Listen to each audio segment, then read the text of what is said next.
Love Jihad is a reality. Islamist radicalization is a reality. Radicalized Muslims joining ISIS from India is a reality. What was shown in the Kerala story is a reality.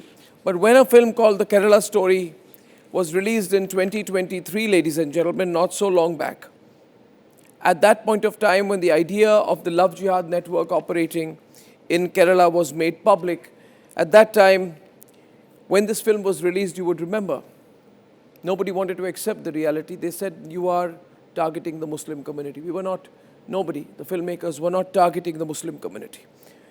The fact is, these were a bunch of brave filmmakers and actors who said we must put a story out to talk about what is happening to people, how Muslim girls, non-Muslim girls, Hindu girls are being radicalized, converted, recruited, and then forced to join the ISIS. When this film was released, the entire pseudo-liberal brigade and the entire opposition came together to say, ban the film, ban the film, ban the film. Mamata Banerjee, who was trying to appease the Muslim vote, was the first to ban this movie in Bengal. The Supreme Court had to intervene, in fact, to stay the ban.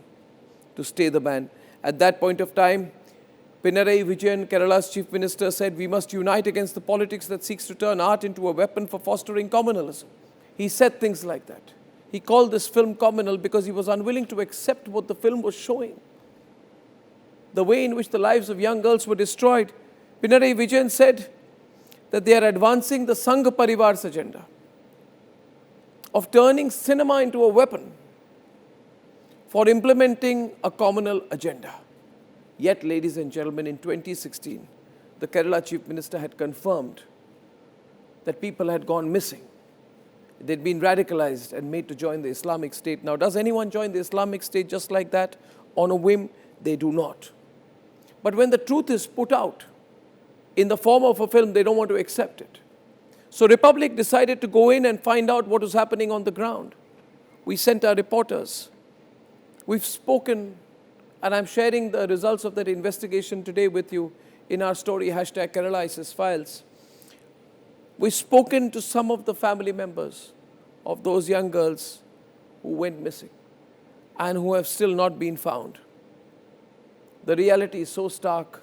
I want to tell the Kerala government, I want to tell all these politicians, there's no point trying to hide it. The fact is that a former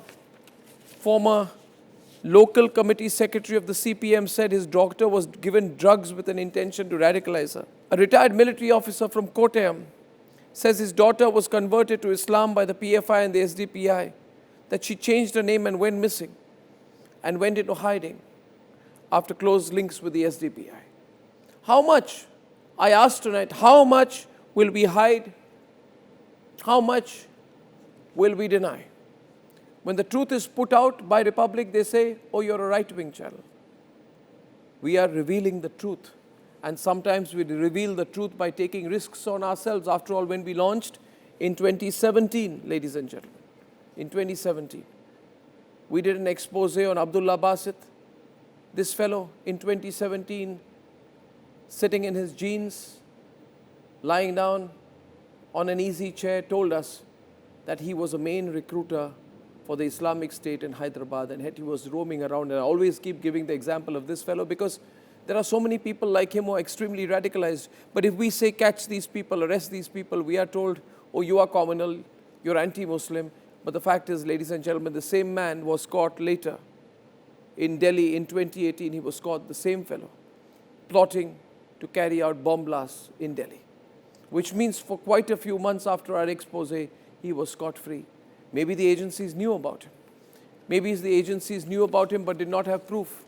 Or perhaps it was because the agencies and the prosecuting agencies and the governments and the political parties were on the back foot because there are people like Owaisi who immediately jump in to support these people and create a Muslim victimization argument. Our lead story this evening is the Kerala ISIS Files. Ladies and gentlemen, watch this carefully. Internalize the facts that we are about to share with you. Share this with all those who you know and tell them that no, what the Kerala story, the movie showed in 2023 was not fiction. It was as much raw fiction and as possibly can be.